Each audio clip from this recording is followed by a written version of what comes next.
Ассалаумағалейкум ағайын, қалайсыздар? Міне менің кучинкаларым менен амурокс балапандарым.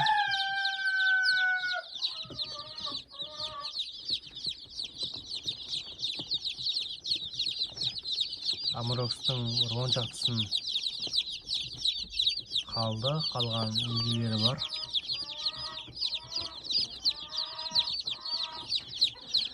Кучинді алып кету керек егелері.